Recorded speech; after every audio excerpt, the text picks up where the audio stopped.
I'm on my way to the N train with local businessman Louie of the Brooklyn Community Improvement Association. You don't normally connect the subway with the words blue sky, but as Louie and I head underground, here's a story I heard that explains it.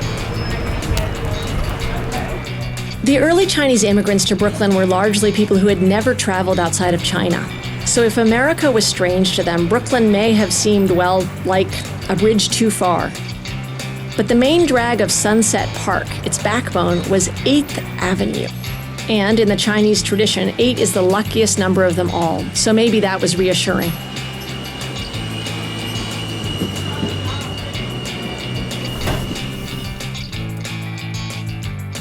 Eighth Avenue at 62nd Street, in the heart of the growing Chinese community, was also the first stop on the N line, where the subway came up from underground and, on good days, you could see sunlight and blue sky.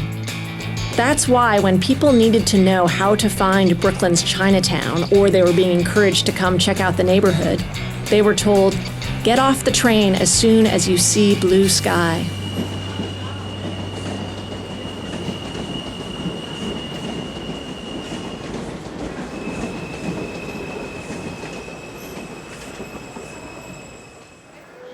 Yeah, I'll go here.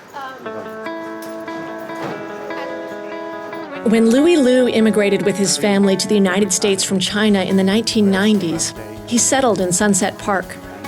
After successfully establishing a number of businesses, Louie is well known as a community leader, tackling and solving numerous problems like sanitation, safety, helping the vulnerable, and other quality of life issues. Where are you from in China? Fujian. So many people in Brooklyn may not know anything about Fujian. Is it important in this community? Yes. This community is a lot of Fujianese in this community. So do people speak Fujianese at home? Yes. Okay. 80% Fujianese family, they speak Fujianese at home. And you, what do you speak? Fujianese at home. Okay. My son's, he's speaking Fujianese, Mandarin, and English. Walking on 8th Avenue, I met with James Lim, the senior reporter from Sing Tao Daily. Hi, hey, James. How are you? Hey, long time no see. How you doing? Hi. Established in Hong Kong in 1938, it is recognized as one of the world's most widely read Chinese dailies.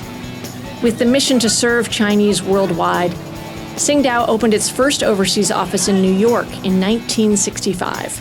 For 50 years, it has been an important part of the Chinese American life.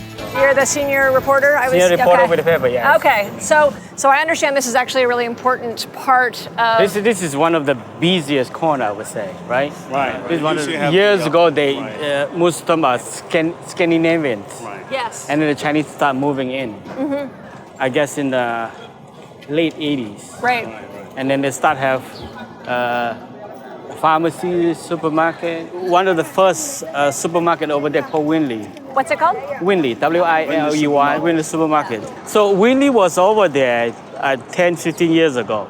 And then when they start do the construction, it will move over there for 3-4 years, I guess, because of competition, then it closed down. And then now that store right there is the second oldest, at least 30 years. And what's the store? Wing Sing Seafood Supermarket. And are supermarkets important in this Oh Sunset? yes, so they don't have to go to Chinatown. You can see there's a lot of supermarkets. When you walk down the street, there's a lot of supermarket and bakery and restaurants. So people stay here now. They don't have to go to Chinatown. Yeah. Is it fair to say that this is an area which sort of shows the really rapid change and development in Brooklyn's Chinatown? Yes. There's a lot of building coming out. You can see there's another building over there. All these buildings. They used to be 2 floors. Now they're all built up. All built up. So there's a lot of construction happening. A lot of construction. And who's doing the construction? The Chinese developer. Okay, they're Chinese developers. Okay. In the next 10, 15 years, when you come back, everything will be different, I would say.